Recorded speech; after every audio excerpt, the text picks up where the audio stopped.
औज़ुबिल्लाहि मिनश्शैतानिर्रजीम बिस्मिल्लाहिर्रहमानिर्रहीम। अस्सलाम वालेकुम दोस्तों, प्लाट ख़रीदने का मामला बहुत हसास और पेचीदा होता है। आम तौर पर इंसान ज़िंदगी में ये मामला एक आध बार ही करता है, इसलिए उसको इस हवाले से मुकम्मल आगाही नहीं होती, क्योंकि रूटीन वर्क नहीं होता। सब्ज़ी तो रोज़ ख़रीदने जानी है, ग्रोसरी रोज़ ख़रीदने जानी है, ठीक है जी। कपड़े भी बंदा आम रोज़मर्रा ज़िंदगी में ख़रीदता है, जूते भी ख़रीदता है, लेकिन ये प्लाट घर वगैरह तो लाइफ में एक आध दफ़ा दो दफ़ा ख़रीदना होता है। पूरी तरह इस हवाले से आगाही नहीं होती, इसलिए ये मामला हमेशा के लिए दर्द सर बन जाता है। इसलिए इसमें अक्सर इस्तिखारा करके लोग काम करते हैं और मशावरत भी करते हैं। सबसे पहले हमें अपने ज़हन में ये बात बैठा लेनी चाहिए कि ज़मीन का जो हिस्सा आसानी से मिल सकता है, उसके लिए हमने अपना जो है वो पूरा प्रोसीजर मुकम्मल करना है।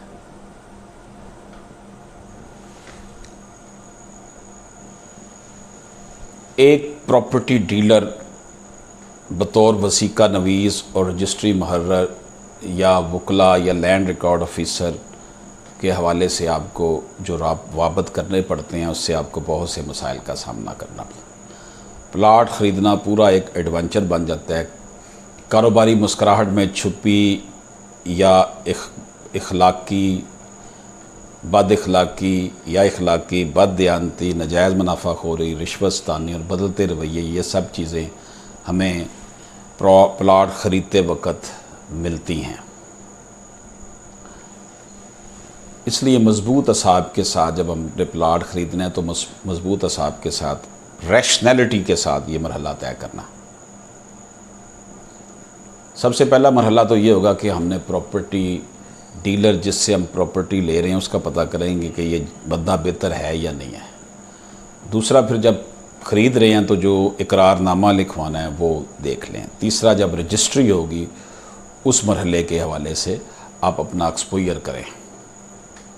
प्रॉपर्टी डीलर को आप सब ज़्यादा से ज़्यादा आपकी जेब से दिलचस्पी होती है, जैसे वो आपकी जेब से बस पैसे निकलवाना चाहता है। वो इतनी आपको प्रॉपर्टी के मतलब इधर उधर की हाँकेगा कि जी इसका रेट ये हो जाएगा, इसका रेट ये हो जाएगा, ये ऐसे हो जाएगा, ये ऐसे हो जाएगा, ये तो बड़ी कीमती चीज़ है, आपको तो बड़ी सस्ती दिलवा रहा हूँ, बातों में लेकर आता है।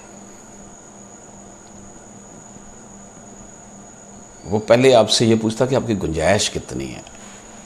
ये आपने कभी नहीं बताना प्रॉपर्टी डीलर को कि मेरी गुंजाइश कितनी है, वरना वो आपकी जेब पर हाथ साफ कर देगा।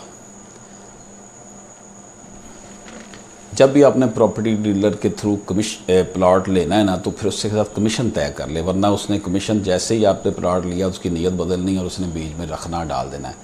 कभी कहेगा जी 1% है, कभी कहेगा जी आपने तो मुझे ये भी कहा था मैं खुश करूँगा, ये करूँगा, वो करूँ। इस हवाले से सबसे पहले आपने ये काम उसके साथ तय करना है। फिर जो प्लाट आपको दिखाया जा रहा है उसके शर्कन, गरबन, शमालन, जनूबन देख ले कि कौन कौन सी प्रॉपर्टीज़ है, उसका महल वकू, गलीज़ के पास कौन सी है, पमाइश कितनी है, फ्रंट कितना, लेंथ कितनी, ये सारी चीज़ें आप बड़े अच्छे तरीके से कागज़ों में भी देखें और ख़ुद जाकर मुआयना भी करें, वरना बाद में रोना पड़ जाएगा। और इसी तरह फ़र्द मलकियत तय कर लें और फिर ये देखें कि इसके ऊपर कोई बार तो नहीं है, कोई स्टे तो नहीं हुआ प्लाट का। ये सारी चीज़ें देखने के बाद आप जो है वो प्रॉपर्टी ख़रीदते वक्त जल्दबाजी से काम ना लें। प्रॉपर्टी डीलर आपको यही कहेगा चलो जी और दिखाता है, हम दसो जी की करना है। ऐसा ना करें, आप ख़ुद पटवारी के ज़रिए और पटवारी को पता करें, उसका रिकॉर्ड चेक करें लैंड रिकॉर्ड ऑफिस से।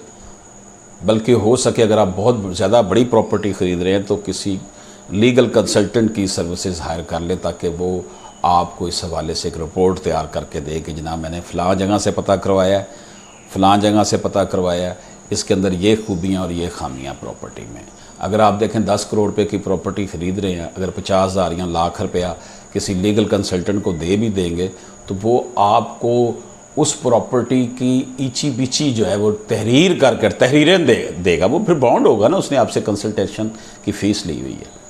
तो इसलिए जो भी आप इकरारनामा लिखें, आम स्टाम्प पर ना लिखें, 1200 रुपये के स्टाम्प पर इकरारनामा लिखें, उसके बाद फिर इसकी रजिस्ट्री होगी।